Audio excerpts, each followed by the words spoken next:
तो आज हम सभी आध्यात्मिक ज्ञान सुनने के लिए एकत्र हुए हैं और उसमें भी सर्वप्रथम जिनके द्वारा ये आयोजन हुआ है सभी को बाबा का आशीर्वाद और हम सभी आत्माओं की ढेर सारी दुआएं, शुभकामनाएं और शुभभावनाएं हैं। तो हम सभी सबसे पहले ये जानेंगे कि वास्तव में हम हैं कौन, मैं कौन हूँ। इसका परिचय हमें सही रीति से नहीं प्राप्त हो पाता है कि वास्तव में मैं कौन हूँ। सभी कहेंगे ऐसा कैसे संभव है कि हम नहीं जानते हैं कि मैं कौन हूँ। जब हम किसी से पूछते हैं कि आप कौन हैं, तो वो क्या बताते हैं? वो जो काम करते हैं, जो संबंध है, वो बताते हैं। जैसे किसी से पूछा आप कौन हैं, तो अगर वो डॉक्टरी का काम करते होंगे, इलाज करते होंगे, तो कहेंगे मैं डॉक्टर हूँ। अगर कोई सब्जी बेचता होगा तो कहेगा मैं सब्जी वाला हूँ, मैं दुकान करता हूँ। कोई अगर इंजीनियरिंग का काम करता है तो कहता है मैं इंजीनियर हूँ। और यदि वो बहुत ज्यादा धनवान है तो मैं यहाँ का सेठ हूँ। और यदि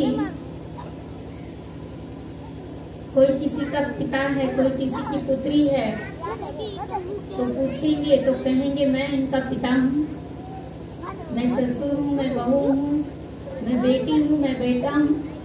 और इससे भी ऊपर जाएंगे तो क्या कहेंगे? अपना नाम बताएंगे कि मैं उमा हूँ, या मैं शंकर हूँ, या मैं महेश हूँ।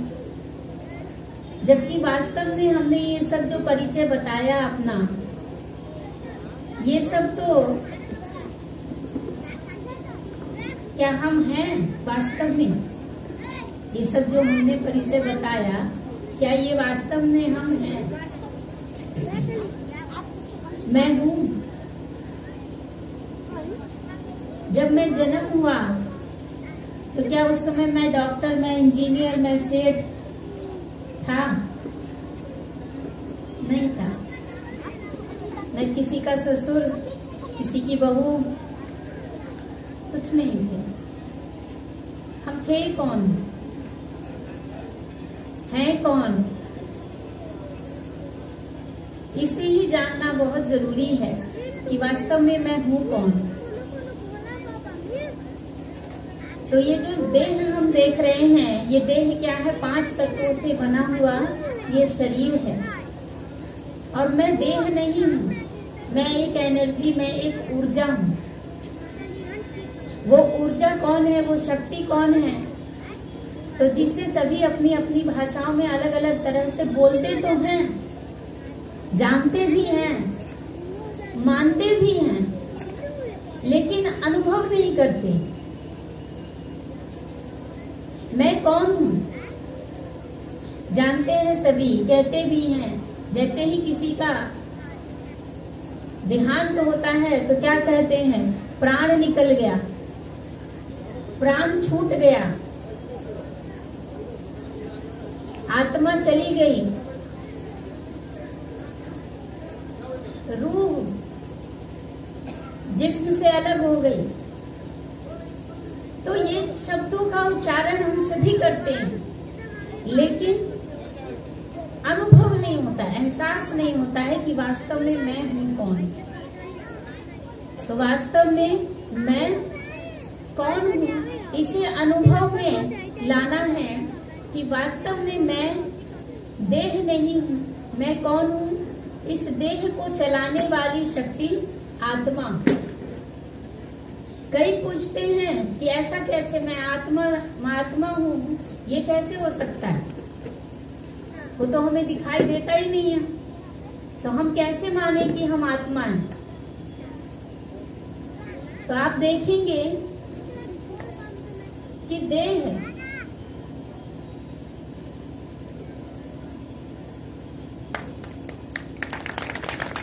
धन्यवाद। मैं देह नहीं, वास्तव में मैं आत्मा हूं, इसे हम कैसे माने? तो आप देखेंगे कि आपकी जो देह का जो अंग है, शरीर का जो भी अंग है, जैसे एक हाथ को ही हम लेते हैं, ये हाथ अपने आप कुछ नहीं करता है। जब तक इसे आत्मा डायरेक्शन ना दे तब तक ये कुछ नहीं करता है। ये हाथ अपने आप नहीं सोच सकता है इससे मुझे प्रसाद देना है, किसी से लेना है, किसी को मारना है या किसी को आशीर्वाद देना है। ये हाथ नहीं सोचता है, सारा काम हाथ ही करता है। लेकिन इसको डायरेक्शन देने वाला कौन? हाथ डायरेक्शन नहीं देता है। फिर कहते हैं इसको तो दिमाग डायरेक्शन देता है। जो दिमाग है, ब्रेन है, वो डायरेक्शन देता है। लेकिन आप लोगों को पता होगा कि जैसे ही आत्मा शरीर से निकल जाती है, प्राण शरीर से निकल जाता है, वैसे ही क्या हो जाता है? ये दिमाग काम करना बंद कर देता है। तो दिमाग को भी चलाने वाला कोई है। दिमाग अपने आप नहीं चल रहा है। जैसे आप ये जो माइक लगा है, स्पीकर लगा हुआ है, तो ये अपने आप काम नहीं कर रहा है, इसका कहीं कंट्रोल बॉक्स है। लेकिन वो कंट्रोल बॉक्स भी अपने आप काम नहीं कर रहा है, उसके पीछे एक ऑपरेटर लगा हुआ है। वो गाना भी बजाएगा, माइक का भी साउंड देगा, साउंड स्पीकर जो है उसका भी आवाज बढ़ाएगा घटाएगा। ये सब किसका काम है? वो साउंड बॉक्स या वो जो सारा सिस्टम है वो नहीं कर रहा है, उसको कंट्रोल करने वाला कोई है जिसे ऑपरेटर बोलते हैं। लेकिन उस ऑपरेटर को भी ऑपरेट करने वाला कहेंगे उसका हाथ है, दिमाग है, ब्रेन है? नहीं, उस ब्रेन में ही बैठी हुई एक शक्ति है। वो कौन है? वो है आत्मा। वो है आत्मा। कोई भी मशीन अपने आप काम नहीं करती है। उस मशीन को काम करने के लिए जो प्रेरित करता है, जो उसके द्वारा काम करवाता है, वो कोई एक एनर्जी है, शक्ति है। और वो शक्ति कौन है? वो है आत्मा। तो वो शक्ति है आत्मा। आप देखेंगे कि आत्मा, अभी हम सभी बैठे हुए हैं, हम सभी आत्माओं ने शरीर धारण किया हुआ है। किसी का शरीर छोटा है, किसी का शरीर बड़ा है, किसी का शरीर बूढ़ा है, लेकिन सड़ा हुआ शरीर नहीं है। घाव भी अगर हो जाए शरीर में तो वो ठीक हो जाएगा। लेकिन अगर बिल्कुल ठीक शरीर है, कोई घाव नहीं है, कहीं कोई कटा फटा नहीं है, और उसमें से अगर प्राण निकल जाए तो क्या हो जाएगा? वो शरीर अपने आप सड़ना शुरू हो जाएगा। तो इतना हमने जो आयु, जो आज हमारी इतनी आयु हो गई, कोई 30 साल है, कोई 50 साल के भी है, कोई 70 साल के भी यहाँ बैठे हैं, लेकिन शरीर सड़ नहीं रहा है इतने साल से भी। लेकिन आत्मा के निकलते ही शरीर से सड़ना, जो दुर्गंध आना शुरू हो जाता है।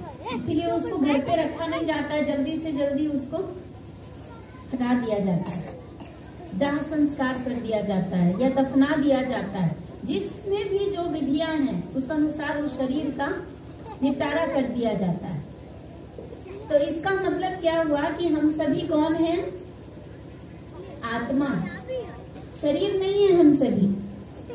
इसीलिए कहा गया है कि ये जो आंखों से दिखने वाली जो कुछ भी चीजें हैं वो सब क्या है? विनाशी है।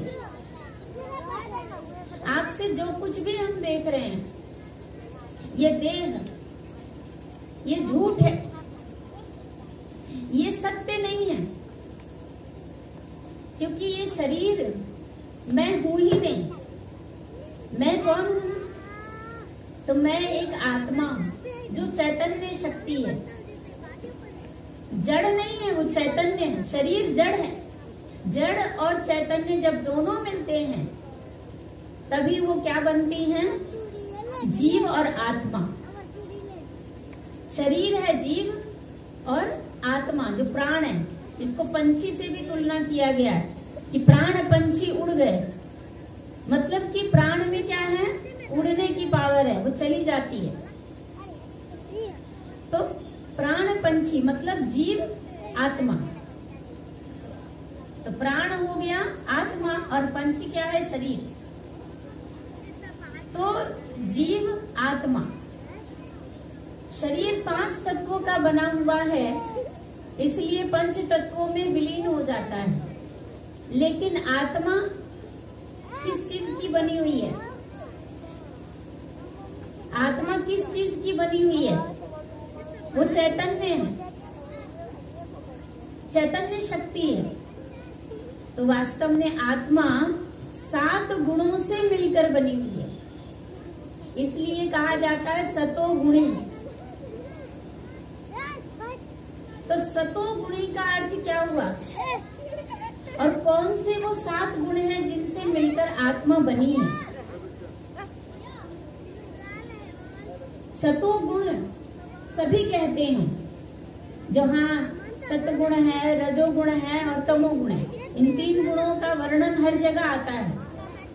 लेकिन वास्तव में जो 7 गुण हैं वो कौन कौन से हैं और किस 7 गुण से मिलकर आत्मा बनी है? जैसे शरीर 5 तत्व से मिलकर बना है, तो वो 5 तत्व कौन से हैं? आप सभी को भी पता होगा। क्षिति जल पावक गगन समीरा, ये 5 चीजों से मिलकर शरीर बना है। और आत्मा 7 गुणों से मिलकर बनी है। वो कौन से 7 गुण हैं? शांति पहला गुण, ध्यान से सुनेंगे। शांति। दूसरा प्रेम। तीसरा शक्ति। चौथा ज्ञान। और 5वां पवित्रता। और 6ठा सुख। और 7वां आनंद। इन 7 गुणों से मिलकर आत्मा बनी है। इसलिए आप देखेंगे कि जब भी हम शांति हमारी भंग होती है, हम शांति के लिए प्रयत्नशील हो जाते हैं। कहाँ जाएं जो हमें शांति मिले। जैसे शरीर में पानी की कमी होती है तो शरीर तड़पने लग जाता है, चक्कर आने लग जाएगा, बेहोश हो जाएगा, डॉक्टर के पास जाना पड़ता है। फिर डॉक्टर क्या करता है? पानी लटका देता है और पानी की कमी को पूर्ति कर देता है, पानी चढ़ा देता है और फिर हमें होश आ जाता है। मतलब क्या हो गया? पानी की कमी हो गई। तो इसी प्रकार से जब शांति की कमी होती है तो हमारा मन विचलित हो जाता है और हम भगवान के आगे कहते हैं, हे भगवान शांति दीजिए। घर परिवार के लिए भी क्या मांगते? सुख और शांति।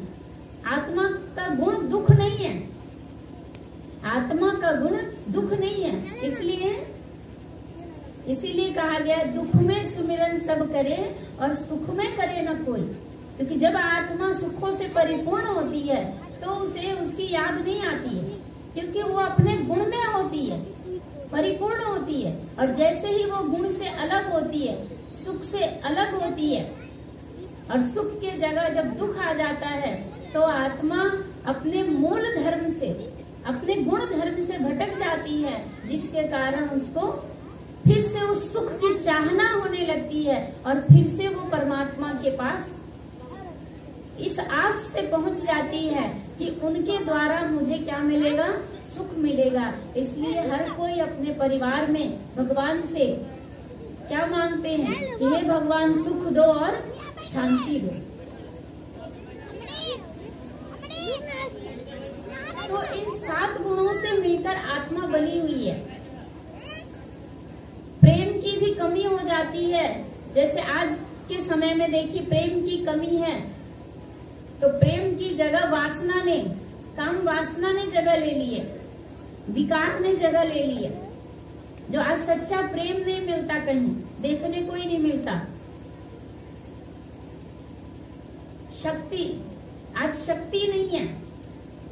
हम जो शक्ति प्रदर्शन करते हैं वो तो दैहिक बल है, शारीरिक बल है, लेकिन देह का बल तो तभी तक है जब तक उम्र है। और जैसे ही उम्र ढलना शुरू होगा तो शारीरिक बल कहाँ चला जाएगा, समाप्त हो जाएगा। फिर कौन से बल के लिए अंदर आत्मा तड़प रही है? डॉक्टर के पास भी जाते हैं या वैसे भी बैठते हैं तो कहते हैं अंदर खाली खाली लगता रहता है, अंदर लगता है कुछ है ही नहीं। वो क्या है अंदर खालीपन? वो क्या है कमजोरी? इतना खाते हैं, हॉर्लिक्स पीते हैं, सब्जी खाते हैं, रोटी खाते हैं, सब कुछ खाते हैं, हर तरह की दवाई खा रहे हैं, लेकिन फिर भी अंदर कुछ ताकत महसूस नहीं होती है। मतलब कौन सी ताकत? यहाँ दैहिक शक्ति की तो बात ही नहीं है, यहाँ है आत्मिक शक्ति की बात, आत्म बल की बात। आप देखेंगे कि कितने ही युवा वर्ग में कहते हैं आज बहुत कमजोर महसूस कर रहा हूँ, मेरे में हिम्मत नहीं है, मैं नहीं बना सकता, मैं ये चीज नहीं कर सकता। और वहीं 70-80 साल वर्ष के जो एजेड जो लोग हैं, कुछ लोग ऐसे भी मिलेंगे जो उस समय में भी वो कुदाल लेकर खेत में खेती करने पहुंच जाते हैं। तो शरीर की बदौलत नहीं जाते हैं वो, उनका आत्मबल मजबूत है, उनका आत्मबल मजबूत है, जिसके कारण वो वहां पहुंच जाते हैं उस काम को करने के लिए। तो आत्मा के अंदर शक्ति नहीं है, आत्मबल नहीं है, जिस आत्मबल की कमी के कारण खालीपन महसूस होता है। इसके बाद ज्ञान। आज ज्ञान यदि है भी तो उस ज्ञान के साथ साथ क्या आ जाता है, उस ज्ञान का अहंकार आ जाता है। कहते हैं ना, चूहे को मिली हल्दी की गांठ तो समझा अब हम पंसारी हो गए, हमें किसी से लेने की जरूरत नहीं। लेकिन ज्ञान एक ऐसी चीज है जो रखने की चीज नहीं होती है, वो बांटने की चीज होती है। और ज्ञान धन एक ऐसा धन है जो जितना बांटते हैं वो उतना ही बढ़ता है, घटता नहीं है। तो ज्ञान यदि है भी तो उसको बांटे, लेकिन उसका अहंकार नहीं करें। क्योंकि जिस पेड़ में फल लगता है तो वो पेड़ जो फल से भरा हुआ है, वो पेड़ कभी भी अकड़ा हुआ नहीं रहता है, वो झुक जाता है। तो झुकने का मतलब क्या हुआ? ज्ञान आया, ज्ञान रूपी वृक्ष आया, और उस वृक्ष पर गुण रूपी फूल लटकने चाहिए, फल लटकने चाहिए ना, या अभिमान, तो सूखा ज्ञान हो जाएगा और उस ज्ञान से सदगति नहीं होती है। इसलिए सीखने की कला अंतिम क्षणों तक, शरीर छूटने तक भी सीखने की जो कला है, सीखने का जो गुण है, वो निहित होना चाहिए। इसके बाद जीवन में चाहिए पवित्रता, आत्मा को पवित्रता चाहिए। इसलिए आप किसी भी धर्म में देख लीजिए क्या होता है, स्नान करते हैं, वस्त्र साफ करते हैं, तभी हम कोई काम करते हैं, मंदिर में जाते हैं, पूजा पाठ करते हैं, सफाई पर चाहे कोई कम करे या ज्यादा करे, वो तो क्या कहते हैं, वायुमंडल, वातावरण ऐसा बन गया है जो आज के समय में मनुष्य आत्मा विकारों से ग्रसित हो चुकी है, आलस्य से ग्रसित हो चुकी है, लेकिन फिर भी पवित्रता को जरूर अपनाना चाहते हैं। आज पवित्रता की ही कमी हो गई है, जिसके कारण आत्मा को अनेक प्रकार के रोग लग चुके हैं। क्योंकि गंदगी से ही तो बीमारी आती है, या सफाई से बीमारी आती है, गंदगी से ही बीमारी आती है। तो वास्तविक गंदगी कहाँ से पहले प्रथम शुरू हुई? तो मन से। जब मैल विकार आत्मा में आना शुरू हो गया तो क्या हो गया? तन में भी रोग लगना शुरू हो गया। इसके बाद सुख की कामना आत्मा करती है, क्योंकि सुख उसका नेचुरल गुण है, प्राकृतिक गुण है, क्योंकि उससे वो बनी हुई है। और लास्ट में आता है आनंद। तो आनंद की प्राप्ति भी आत्मा निरंतर करना चाहती है। जिस आनंद को पाने के लिए कोई सिनेमा देख रहा है, कोई पुस्तक पढ़ करके आनंद प्राप्त कर रहा है, कोई पेंटिंग बना करके आनंद प्राप्त कर रहा है, कोई अपना बिजनेस को बढ़ा करके आनंद प्राप्त कर रहा है, कोई धन बढ़ा कर धन को देख देख के आनंद प्राप्त कर रहा है, जबकि वास्तविक आनंद कहाँ है वो समझ में ही नहीं आ रहा है। क्योंकि आनंद ही एक ऐसा गुण है जिसका कोई अपोजिट नहीं है। सुख का दुख है, लेकिन आनंद का कोई अपोजिट है ही नहीं। तो वास्तव में ये 7 गुण आत्मा में निहित हैं। बस हो क्या गया है कि वो आत्मा जन्म और मृत्यु, ये जो चक्र है, इस चक्र में आते आते आत्मा अपने गुणों को भूलती चली गई। तो वास्तव में हम सभी आत्मा है, और हम सभी आत्मा 7 गुणों से भरी हुई है, खाली नहीं है। हम सभी 7 गुणों से परिपूर्ण हैं। बस अंतर यही है जा रहा है, हम आत्मा अशांत और दुख के दलदल में डूबते चले जा रहे हैं। तो वास्तव में हम सभी एक आत्मा हैं, और आत्मा अकेली नहीं है। आत्मा कभी अकेले कार्य नहीं करती है। शरीर से निकलती है तो तीनों अंग उसके संग चले जाते हैं। वो 3 अंग कौन से हैं? मन, बुद्धि और संस्कार। मन का कार्य क्या है? मन का कार्य है विचार। तो पहला विचार कहाँ आता है? मन में। तो मन का कार्य क्या है? विचारों को उत्पन्न करना। और विचार भी कई प्रकार के आते हैं मन में। विचार भी कई प्रकार के हैं। कौन कौन से? तो विचार हमारे मन में 4 प्रकार के आते हैं। सबसे पहला व्यर्थ विचार। व्यर्थ विचार का मतलब क्या हुआ?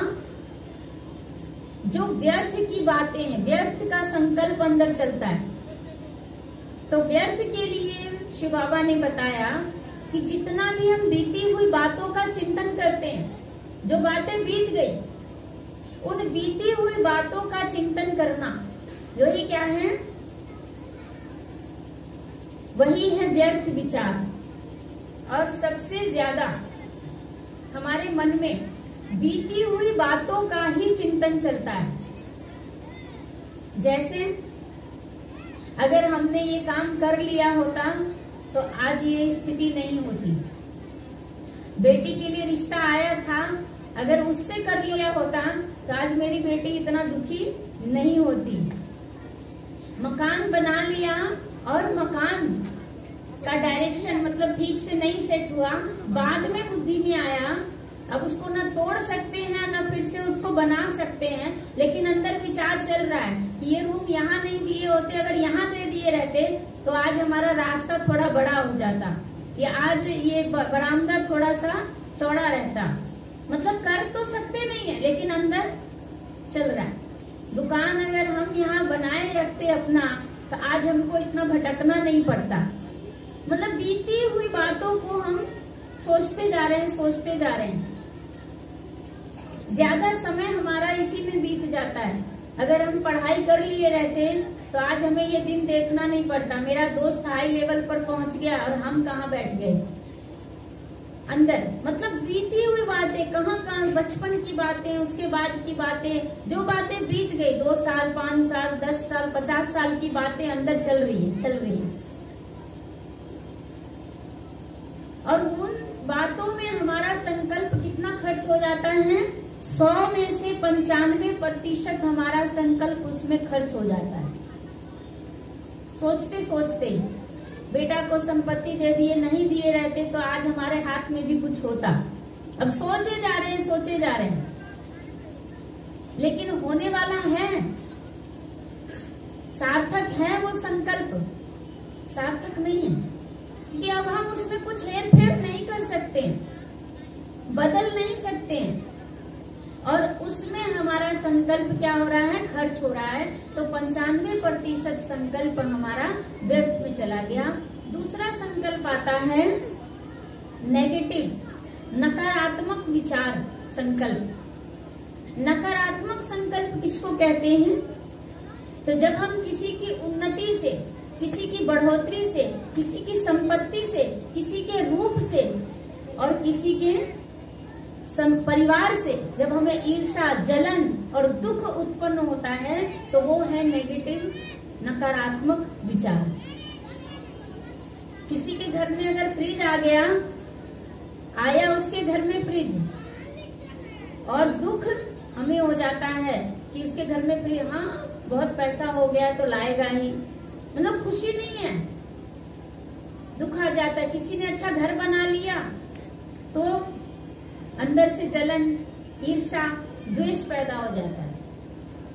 मतलब ये सब जितनी भी चीजें हैं, ईर्ष्या, नफरत, घृणा, द्वेष, ये जो जलन की भावना आती है, ये है नकारात्मक, नकारात्मक संकल्प। तीसरा संकल्प अति आवश्यक। जैसे सब्जी लेने जाना है, वो टाइम पे याद आता है, सारा दिन याद नहीं रहता है, वो टाइम पे याद आता है।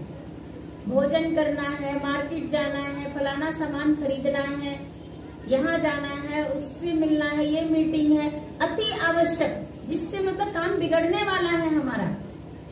तो तीसरा संकल्प है जो काम बिगड़ने वाला है, वो संकल्प। और चौथा संकल्प सकारात्मक संकल्प। तो सकारात्मक संकल्पों को समझने से पहले हम देख लेते हैं कि हमारे पास कुछ पूंजी बची भी है या नहीं, क्योंकि 95% हमने किसमें खर्च कर दिया? व्यर्थ में।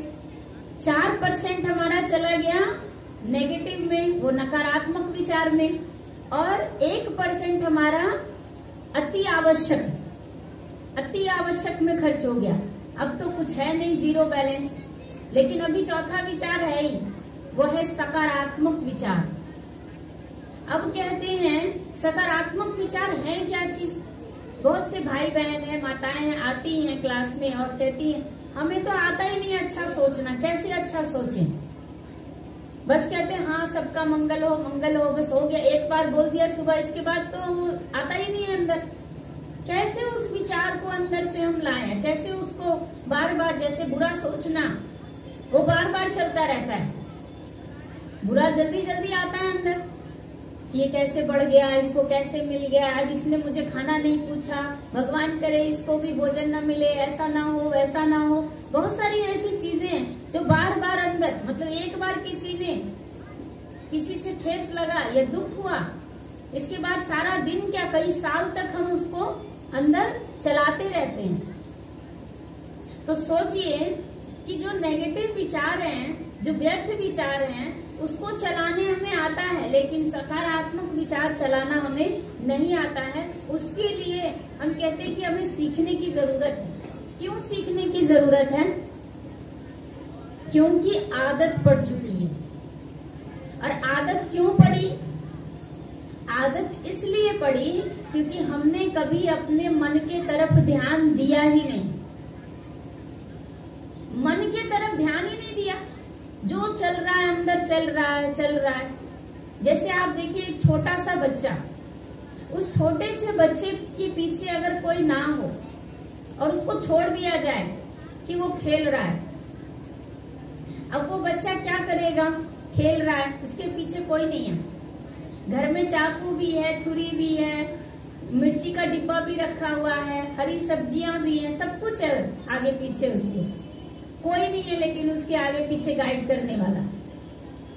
अब क्या वो बच्चा खतरे में पड़ सकता है या नहीं पड़ सकता है? पड़ेगा ना, बच्चा खतरे में पड़ेगा। क्यों पड़ेगा? क्योंकि उसको गाइड करने वाला कोई नहीं। वो बच्चा नाली में भी गिर सकता है, अपने आप को अंदर से रूम में बंद भी कर सकता है, तार भी छू सकता है, बहुत सारी ऐसी चीजें। तो इसी प्रकार प्रकार से हमने भी क्या किया, अपने मन पर कभी ध्यान दिया ही नहीं। हमने अपने मन पर ध्यान दिया ही नहीं। हमारे मन में जो विचार आ रहे हैं आने दो, आने दो। उसको कैसे रोकेंगे? वो कोई रोकने वाली चीज है? कहेंगे बड़े बड़े ऋषि मुनि जब अपने मन को नहीं रोक सके, गुफाओं में तपस्या किया, हिमालय पर्वत पर तपस्या किया, जब वो अपने मन को वश नहीं कर सके तो हम कैसे कर सकते हैं? क्योंकि इसलिए नहीं कर सके, उसके पीछे भी कारण है। क्योंकि मन को वश करने के लिए सबसे पहली बात है कि आपको इस देह को भूलना होगा। यदि आपको देह याद रहेगा तो आप मन को वश नहीं कर सकते, कदापि नहीं कर सकते। आप पूरा जीवन लगा दीजिए, युग तो बीत ही गए हैं, आज हम सब कलयुग के अंत में बैठे हुए। मन वश में नहीं आ सकता। मन तभी वश में आएगा जब हम इस देह को भूलेंगे और अपने आप को आत्मा निश्चय करेंगे। देह को क्यों भूलें, कैसे भूलें? देह को इसलिए भूलें क्योंकि ये देह मेरा है ही नहीं। देह मेरा है ही नहीं। ये देह क्या है? ये किराए का घर है। ये अपना घर है आपका? है किसी का अपना घर? ये देह अपना है? नहीं है ना। एक दिन छोड़ करके जाना है। किस किस को जाना है? सबको जाना है ना, सबको जाना है। तो सबको जाना है, लेकिन फिर भी हम क्या समझ कर बैठे हैं कि मैं तो देह हूँ। जाना किसको है? जाएगा कौन? देह जाएगा या आत्मा जाएगी? आत्मा जाएगी। तो फिर मैं कौन हूँ? मैं कौन हूँ फिर? मैं आत्मा हूँ। जाना आत्मा को है, इसका मतलब मैं आत्मा हूं। इसी पे आपको एक छोटी सी कहानी सुनाते हैं कि एक बार एक किराएदार घर लेने के लिए आया, तो मकान मालिक ने उससे 3 शर्त रखी। पहला शर्त, किराया टाइम पर मिलना चाहिए। दूसरा शर्त, गंदगी नहीं फैलाना है। और तीसरा शर्त, जब कहें तब खाली भी कर देना है। तो हम सभी किराए के मकान में है ना, तो ये तीनों शर्त हम पर भी तो लागू होते हैं या नहीं होते हैं? तो क्या किराया टाइम पर देते हैं? ये है किराए का घर, और इस किराए के घर में हमें किराया भी देना है। वो किराया क्या है? तो वो किराया ये है, किराया हम क्या देते हैं? अभी देखिए ये साउंड सिस्टम भी चल रहा है, ये बल्ब भी जलेगा, ये जो कुछ भी बिजली हम उपयोग करते हैं, जो कुछ भी उसके माध्यम से चलाते हैं, तो सबका बिल भरना पड़ता है। भरते हैं ना, सभी भरते हैं बिल। लेकिन भगवान ने बिना आपके कहे इतना बड़ा लाइट लगाया है कि जब उसका लाइट निकलता है तो हमारे बनाए हुए सारे लाइट फेल हो जाते हैं, उसके सामने बंद करना पड़ जाता है। तो भगवान ने कभी उसका बिल लिया? कभी हमने बिल दिया? और उस लाइट में हम क्या क्या करते हैं? रोशनी भी मिलती है, अपने आप को भी, अभी ठंडी का समय, धूप में बैठना ज्यादा पसंद करते हैं, और रात में हीटर जलाते हैं तो उसका बिल भी भरना पड़ता है, लेकिन इसका कोई बिल नहीं लगता है। अनाज भी सुखाते हैं, मतलब बहुत सारे ऐसे काम हैं जो हम भगवान के बनाए हुए लाइट से करते हैं। पानी भी हमें फ्री मिलता है, कभी उसका बिल दिया भगवान को? लेकिन बाहर आप देखेंगे, अभी भी यहाँ भी एक बोतल पानी लेने जाइए, बिल देना पड़ेगा, उसका भी पैसा लगेगा आपको। अनाज जो हम धरती से निकालते हैं, तो भगवान जो हमें देता है वो फसल में, हम एक दाना बोते हैं और हमें कितना मिलता है? Quintal, ton. तो वो भी, उसका भी तो हमने कभी कोई शुल्क नहीं दिया ना उसको। तो किराया टाइम पर देने का मतलब ये होता है कि आना मतलब वो 1-2 आना लेकर के नहीं आना, मतलब कि सत्संग में एक बार रोज आना, रोज सत्संग करना, ये है उसका किराया। जो एक बार कम से कम 1 घंटा जो ज्ञान है, आधा घंटा ज्ञान सत्संग सुनना, और ये नहीं है कि सुन करके और फिर भूल जाना। 1 घंटा सुनना, 8 घंटा आराम करना मतलब सोना। कई लोग कहते हैं हम 24 घंटा भगवान को याद करते हैं, सोए हुए रहते हैं, मतलब सोते भी नहीं है, 24 घंटा भगवान को याद करते रहते हैं। संभव है? संभव है जो 24 घंटा भगवान को याद करे कोई? क्योंकि शरीर को भी क्या चाहिए? आराम चाहिए ना, उसको भी नींद चाहिए। तो जितना देर हमने नींद किया तो उतना तो कम हो गया, तो कम से कम 8 घंटा नींद किया, बाकी बच गए 16 घंटा। उसमें भी भगवान ने कहा है कि 1 घंटा क्या करो? सत्संग करो, और बाकी घंटे क्या करो? जो आप सुन करके गए उसको मन में जब हम उसको चलाएंगे, मन में दोहराएंगे, तो वही क्या है? सकारात्मक चिंतन है।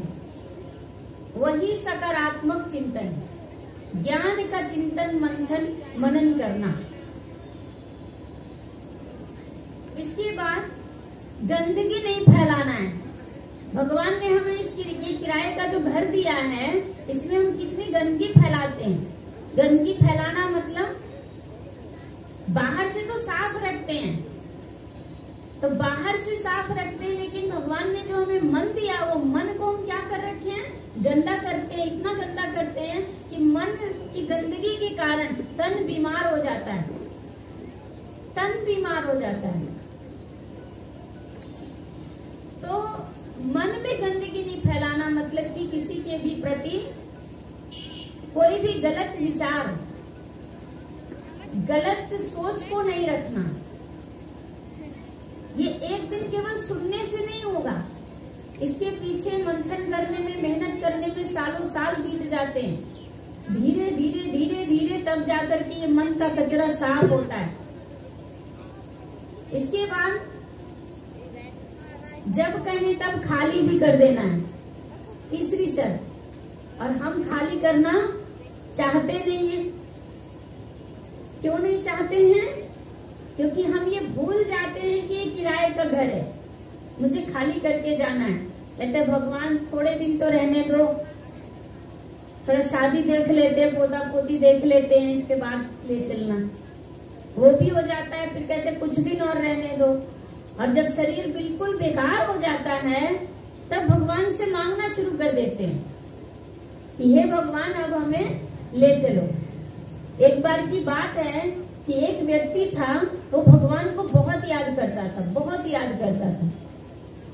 तो उसने सोचा कि भगवान ने ये मृत्यु क्यों बनाई? मृत्यु नहीं रहती, जीवन ही रहता तो बड़ा अच्छा रहता।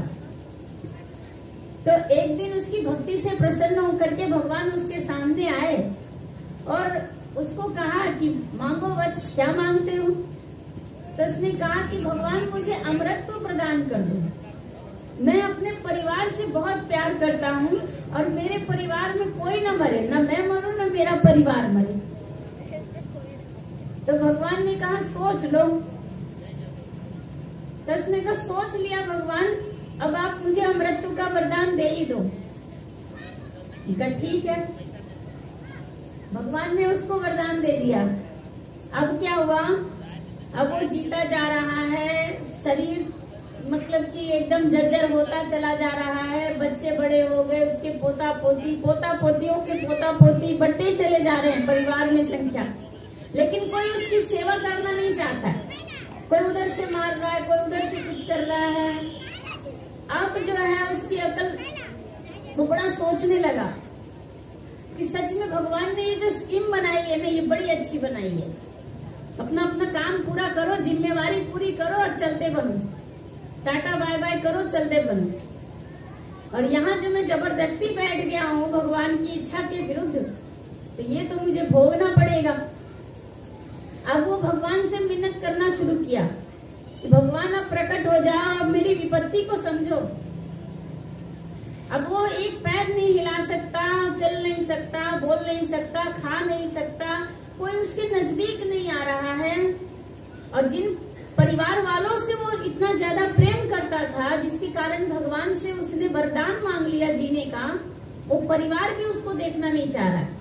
और परिवार के सारे मेंबर बूढ़े होते चले जा रहे हैं, बूढ़े होते चले, अब सारे के सारे मांग रहे हैं। कैसा वरदान मांग लिया इस बुढ़े ने, हम मर नहीं रहे हैं, हमारा तो जीवन एकदम से बेकार हो गया। सारे के सारे परिवार में एकदम बेकार होते चले गए।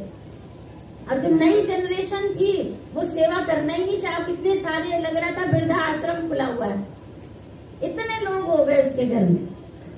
तब अंत में फिर वो बहुत बहुत भगवान को पुकारता है, तो फिर भगवान प्रकट होते हैं और कहते हैं अब क्या हुआ, अब अमर नहीं रहना है।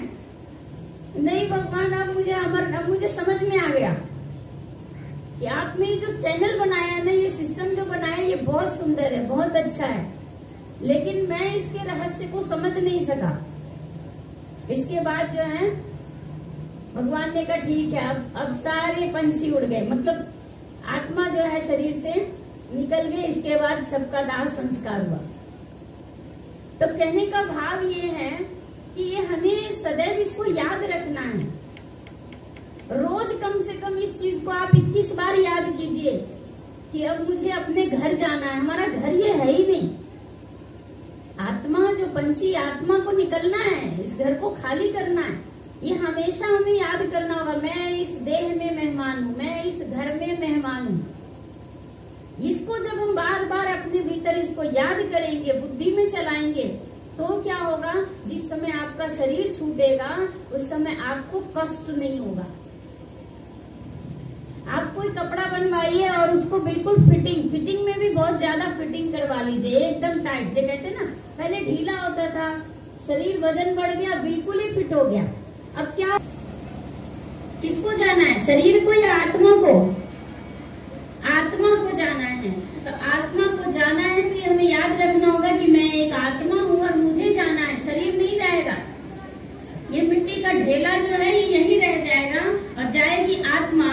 तो बार बार मुझे ये याद दिलाना होगा अपने आप को। तो इससे क्या होगा, हमारा कपड़ा ढीला होगा। मतलब ये जो शरीर है ये कपड़ा है, किसका कपड़ा है? आत्मा का।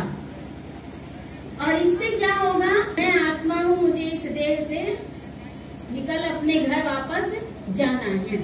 बार बार इसका अभ्यास हम अगर 21 बार रोज करते हैं तो धीरे धीरे क्या हो जाएगा, इस देह में जो ममता फंसी हुई है हमारी, ये मोह जो फंसा हुआ है, इससे हम धीरे धीरे मुक्त हो जाएंगे। और सदैव हमें ये चिंतन करने की आवश्यकता है कि हमारे साथ जाएगा कौन। इस पे आपको एक कहानी सुनाते हैं छोटी सी, जिसके माध्यम से आपको अच्छे से समझ में आएगा कि एक बार एक राजा था, उसकी 4 पत्नियां थी, 4 रानी थी। तो 4 रानी में से जो चौथी रानी थी वो उसकी बड़ी प्रिय रानी थी। कहीं भी जाता था तो उस प्रिय रानी को लेकर के जाता था, कहीं भी, हर जगह वो उसी रानी को ले जाता था। तीसरी रानी से भी उसको प्रेम था और दूसरी रानी से भी उसको प्रेम था। मतलब चौथी रानी से 20% और तीसरी रानी से 19% और दूसरी रानी से 18% प्रेम था। लेकिन जो पहली रानी थी, बड़ी रानी, वो उसको कभी देखना भी नहीं चाहता था, उससे उसको प्रेम नहीं थी, जो बड़ी थी।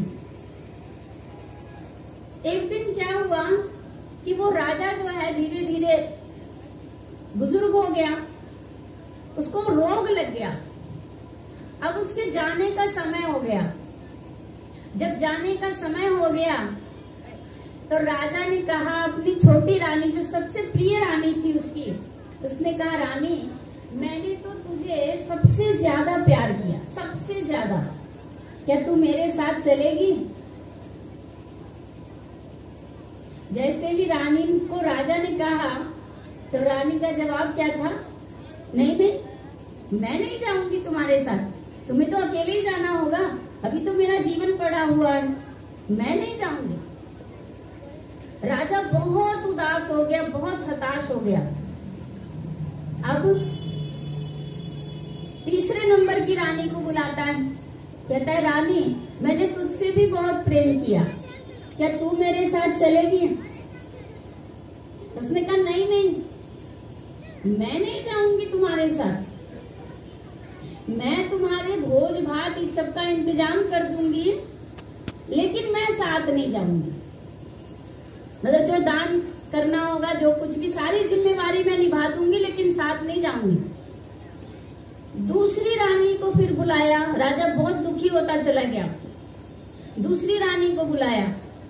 दूसरी रानी भी आई। उससे भी वही प्रश्न किया कि रानी, मैंने तुमसे भी प्रेम किया, क्या तुम मेरे साथ चलोगी? तो दूसरी रानी का जवाब था, नहीं नहीं नहीं, मैं शमशान घाट तक तुम्हें पहुंचवा सकती हूँ, उसके आगे मैं नहीं जाऊंगी। अब राजा फूट फूट कर रोने लगा। तीनों रानी जिससे वो प्रेम करता था, वो तीनों ने साफ साफ मना कर दिया कि मैं नहीं जाऊंगी। और बड़ी रानी सुन रही थी खड़ी होकर चुपचाप, क्योंकि ना उसको राजा टोकता था, ना उसको बुलाता था, और किस मुंह से उसको कहे। बड़ी रानी अपने आप आती है उसके पास और कहती है, मैं हूं ना, मैं आपके साथ चलूंगी। अब राजा और ज्यादा रोने लगता है। अब इसलिए रोता है कि जिस रानी से मैंने कभी ठीक से बात नहीं की, जिस रानी की तरफ मैंने कभी ध्यान नहीं दिया, जिस रानी के प्रति मेरा कभी कोई भाव प्रकट नहीं हुआ, और वो रानी इतना दुख कष्ट सहन करने के बाद अंतिम क्षणों में भी वो मेरे साथ जाने के लिए तैयार है। तो जिस रानी को मुझे सबसे ज्यादा प्रेम करना चाहिए था, उससे मैंने प्रेम नहीं किया, और जो साथ निभाने वाली नहीं थी, उससे मैंने इतना प्रेम किया। तब राजा को समझ में आता है। तो अब वो राजा कौन है और वो 4 रानियां कौन है? वो राजा है आप सभी, और आप सबकी 4 रानियां हैं। चाहे वो बच्चा हो, स्त्री हो, पुरुष हो, सभी की 4 रानियां हैं। वो राजा है आत्मा। ध्यान से समझेंगे, वो राजा कौन है? आत्मा। उसकी 4 रानी है। सबसे छोटी 4थे नंबर की रानी है उसका शरीर, जिसको वो हर जगह जाता है लेकर के, हर जगह घुमाता है, फिराता है, खिलाता है, पिलाता है, क्रीम पाउडर लगाता है, श्रृंगारता है, स्नान, सब कुछ। बहुत प्यार है उसको इस शरीर से। आत्मा की 4थी रानी, सबसे छोटी रानी, सबसे प्रिय रानी कौन है? शरीर है ना आप सबके पास। तो आप सबकी 4थी रानी। तीसरी रानी कौन है? तो तीसरी रानी ने क्या कहा कि मैं आपके भोज वगैरह का इंतजाम कर दूंगी। तो तीसरी रानी है जो हमने कमाया, धन दौलत, रुपया पैसा, जमीन जायदाद, प्रॉपर्टी, वो है हमारी तीसरी रानी। है ना आप सभी को तीसरी रानी, चाहे थोड़ा हो चाहे ज्यादा हो, लेकिन है तो सभी के पास। वो है हमारी तीसरी रानी। और दूसरी रानी कौन है? तो दूसरी रानी है हमारे मित्र, संबंधी, कुटुंब, पड़ोसी, जो साथ नहीं जाते हैं, क्या शमशान तक पहुंचा देते हैं, बस उसके बाद उनका काम खत्म। तो ये है हमारी तीसरी रानी, ये दूसरे नंबर की रानी। और प्रथम रानी कौन है? वो है हमारा कर्म, जो आत्मा राजा के साथ जाती है। ये रानी जिसके तरफ हमने कभी ध्यान दिया ही नहीं, कभी देखा ही नहीं हमने क्या कर्म किया है, इसका फल हमें क्या मिलेगा। ये तो साथ जाएगी, न शरीर साथ जाएगा, न धन साथ जाएगा, न संबंधी साथ जाएंगे, न पड़ोसी साथ जाएंगे। साथ जाएगा हमारा किया हुआ कर्म। तो जब कर्म साथ जाएगा तो सबसे ज्यादा ध्यान हमें किस रानी पर देना है, किस रानी के पीछे हमें सबसे ज्यादा समय देना है, और ज्यादा समय हम किस रानी के पीछे दे रहे हैं। जिस प्रकार से हम बाहर निकलने से पहले अपने शरीर को कंप्लीट करते हैं, सजाते हैं, संवारते हैं, सिंगारते हैं, इसी प्रकार से हम जब निकलते हैं घर से बाहर, तो पहला श्रृंगार ये कीजिए कि मेरा विचार कैसा है। हम जब भी घर से बाहर निकलते हैं तो सबसे पहले शुभ विचार नहीं आता, अशुभ विचार आ जाता है। पता नहीं काम बनेगा या नहीं बनेगा। पहला श्रृंगार यही आ जाता है। जबकि होना क्या चाहिए? शुभ विचार होना चाहिए, कर्म हमारा श्रेष्ठ होना चाहिए। और वो कर्म हमारा श्रेष्ठ कब होगा? तो जब हमारा संग अच्छा होगा। भगवान ने कहा है कि चित्र से चरित्र बनता है। फिर भगवान ने आगे कहा कि मित्र जैसा मित्र होगा वैसा चरित्र बनेगा। इसको समझना है, क्योंकि चित्र देखते हैं। जैसे पहले जमाने में क्या होता था कि राजा और रानियों की कहानी सुनाई जाती थी। उसके बाद धीरे धीरे क्या होता चला गया कि राजा रानी हट गए, डाकुओं की कहानी सुनाने लगे। इसके बाद फिर और घटता चला गया, भूत प्रेतों की कहानियां सुनाने लगे। इसके बाद और घटता चला गया, अब कहानी खत्म हो गई। मोबाइल टीवी में अब इतनी कहानियां आती हैं कि बस वही देख रहे हैं, और इतना देख रहे हैं कि कहानी जो देख रहे हैं उसे मतलब मन पर तो उतार ही रहे हैं, साथ साथ अपने देह पर भी उतारते चले जा रहे हैं। मतलब कि चित्र से चरित्र बनता चला जा रहा है। हमारी मर्यादाएं टूटती चली जा रही हैं। स्त्री और पुरुष, पुरुषों के वस्त्र बढ़ते चले जा रहे हैं और स्त्रियों के वस्त्र घटते चले जा रहे हैं। तो चित्र से क्या होता चला जा रहा है? चरित्र बनता चला जा रहा है। तो जैसा चित्र देख रहे हैं हम, क्योंकि ज्यादा समय हम कौन से चित्रों को देखते हैं? आज हम सभी जो भी चित्र देख रहे हैं, उस चित्र में आप देखेंगे कि पावन चित्र देखने वालों की संख्या बहुत ही कम होती है। आज मोबाइल हर कोई यूज कर रहा है। मोबाइल अच्छी चीज है, खराब नहीं है। उसे यूज करने के ऊपर है कि हम उसका इस्तेमाल किस तरह से करते हैं। लेकिन जैसे ही हम अगर नेगेटिव चीजों को देखते हैं, खराब चीजों को देखते हैं, तो जैसे ही हमारा संग उससे हो जाता है, मन बुद्धि का तार गलत चीजों से जैसे ही जुड़ जाता है, तो चरित्र में वो हावी होने लग जाता है। दूसरा, जैसा मित्र वैसा चरित्र। शराबी अगर मित्र है तो उसका संग करेंगे तो कैसा चरित्र हो जाएगा? एक भाई मुझे मिला, कह रहा था दीदी मैं बहुत परेशान हूँ। किस चीज से?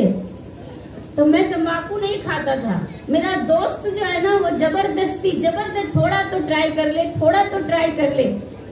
उसका थोड़ा थोड़ा ट्राई करते करते मेरी ऐसी गंदी लत लग गई है, अब तो वो खरीद के भी नहीं देता है, खरीदना भी मुझे ही पड़ता है और छुप करके खाना पड़ता है, क्योंकि हमारे घर में कोई नहीं खाता है।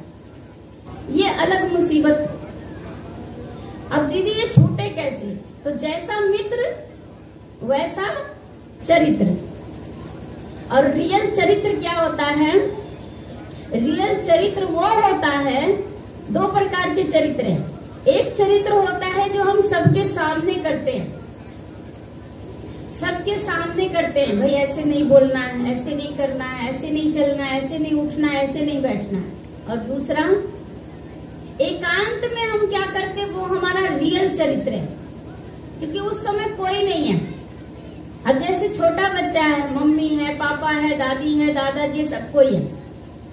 अब वो फोन पे कार्टून देख रहा है, अच्छी चीजें देख रहा है, जो देख रहा है ठीक है। लेकिन जब कोई नहीं है, उस समय जो देख रहा है वो उसका असली चरित्र है। उस समय जो हम देख रहे हैं, चाहे बड़े हैं या माताएं हैं या भाई हैं, जो भी हैं, जो हम एकांत में कर रहे हैं, वही हमारा रियल चरित्र है। तो ये अपने आप में आप देखिए कि हम एकांत में क्या करते हैं, हमारा कैसा चरित्र है। सबके सामने राम राम करने से नहीं होगा। एकांत में हम राम राम करते हैं या नहीं? एकांत में काम काम काम वासना, और सबके सामने राम राम, तो वो नहीं शोभेगा, वो सूट नहीं करेगा, वो चरित्र नहीं है, उसको फिर दिखावा कहा जाएगा। क्योंकि जो आज सबके सामने है, इसी को कहते हैं दोहरा जीवन। इधर का जीवन दिखाने के लिए कुछ और, कहते हैं हाथी के दांत, दिखाने के लिए कुछ और खाने के लिए कुछ और। तो ये नहीं चलेगा। और एक चीज हमेशा याद रखना है कि भीड़ कहाँ लगती है। एक बार मुझे एक भाई मिला था, तो उस भाई को कहा कि आप है, क्लास में क्यों नहीं आते हैं? तो मैं अकेले के कारण नहीं आता हूँ, जो कोई आता नहीं है इसलिए मैं आता नहीं हूँ। तो उसने कहा कि क्यों अकेले के कारण क्यों? तो कहते कि अरे वहाँ तो मतलब बहनें ज्ञान सुनाती हैं, वहाँ क्या जाएंगे सुनने के लिए, कोई भाई रहता तो जाते भी। तो फिर उस भाई की बात सुनी तो वाह, ये तो बड़े कमाल की बात है। मतलब आप लोग तो बहुत मर्यादा में रहना जानते हैं, इसका मतलब मर्यादा है। मतलब बहन ज्ञान सुनाती है तो आप नहीं सुन सकते हैं, और वही बहन जब खड़ी होकर डांस करती है कहीं पर तो आपके अंदर ये मर्यादा होनी चाहिए कि आप वहां नहीं देखने जाएं। वो मर्यादा को भंग करने के लिए सब तैयार होते हैं, वहां मर्यादा नहीं है। और यहाँ बहन ज्ञान सुना रही है, सरस्वती अगर ज्ञान देने आ जाए तो कहेंगे अरे वहाँ पर कोई स्त्री बैठी है, बहन बैठी है, हम कैसे ज्ञान सुनने जाएं?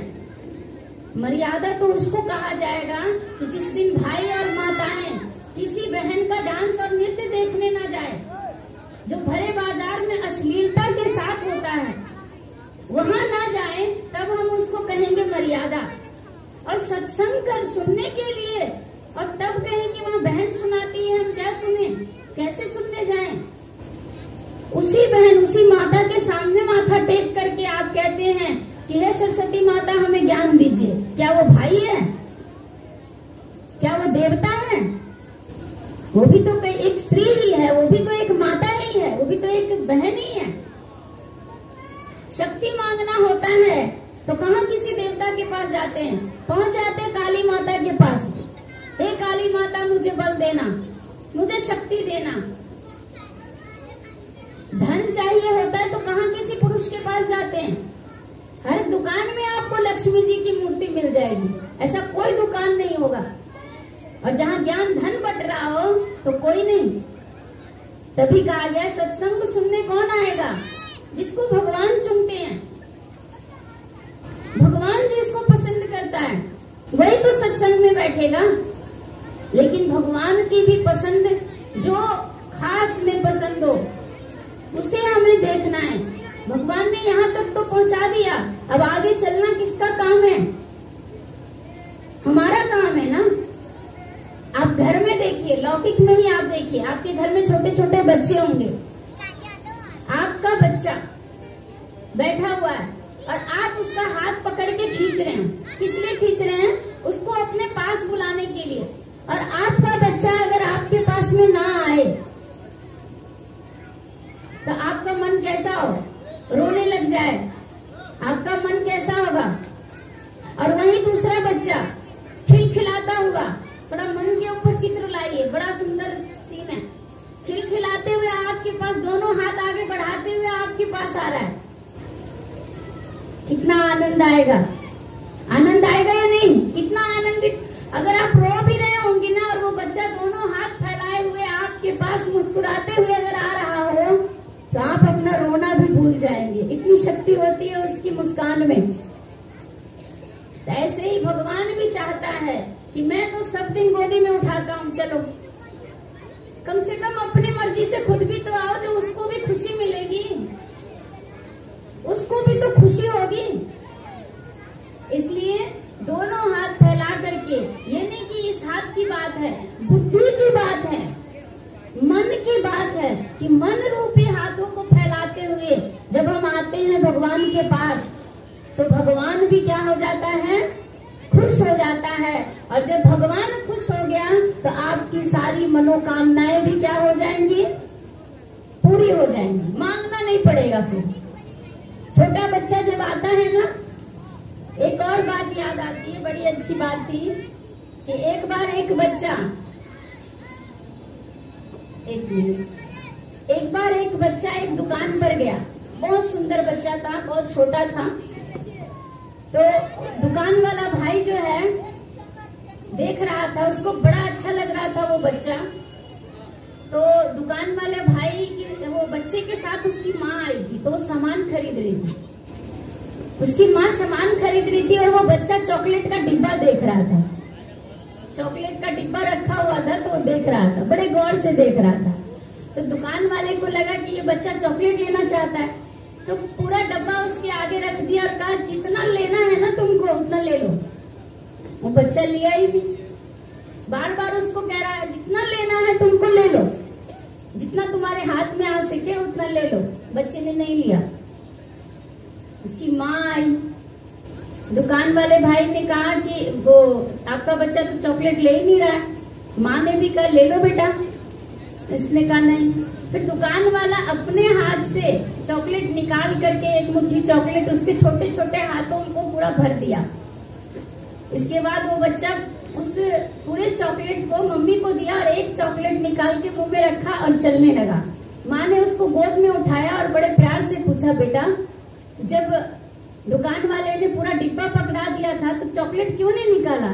तो उसने कहा माँ अगर मैं चॉकलेट निकालता तो मेरे हाथ तो छोटे छोटे थे तो 2 ही 4 चॉकलेट आते, लेकिन वो दुकान वाले का हाथ बहुत बड़ा था तो उसने पूरा भर करके दिया तो मेरा दोनों हाथ भर गया। तो कहने का भाव ये है कि भगवान के पास जब हम खुशी से आते हैं तो वो इतने बड़े हाथ से दे देता है कि हमारा दोनों हाथ भर जाता है। लेकिन अगर हम किसी के धक्का मारने से आते हैं ना, तो चल ना सत्संग शुरू हो गया होगा चल, तो फिर क्या हो जाता है, तो धक्का मार मत, तो फल भी तो वैसा ही मिलेगा, तो इसलिए खुशी से आएंगे तो बहुत खुशी पाएंगे, सदा खुशी बनी रहेगी। इसलिए परमात्मा की हर एक चीज में दुआएं हैं। आपका यहाँ आना और आपको दुआ आशीर्वाद मिलना तय है, ये निश्चित है। और ये कभी मत सोचिएगा कि कोई भी कर्म किया हुआ आपका व्यर्थ जाएगा। हर कर्म का फल निर्धारित है। जो भी कर्म आपने किया है उस कर्म का फल आपको मिलना ही मिलना है। आज नहीं मिलेगा लेकिन कल जरूर मिलेगा और मिलेगा ही मिलेगा। इसलिए आपका यहाँ 1 घंटे का समय, आपने जो 2 घंटा समय दिया, ये आपका व्यर्थ नहीं जाएगा, ये सार्थक ही होगा। अच्छा, अब हम सभी का समय पूरा हो गया है और आप सभी प्रसाद लेकर के जाएंगे। उससे पहले हम सभी भगवान का शुक्रिया, भगवान का धन्यवाद कर लेते हैं, जो भगवान हमारे बीच में आकर के उन्होंने इतनी शक्ति दी, जो आप सभी आत्माओं का कल्याण करने के लिए हमने से हर एक आत्माओं को नियुक्त किया। तो उसके लिए भगवान का शुक्रिया अदा करते हैं। पहले सभी शांति से 2 मिनट केवल बैठेंगे, मौन होकर के, चुप होकर के, और उसे याद करेंगे। अच्छा, ओम शांति।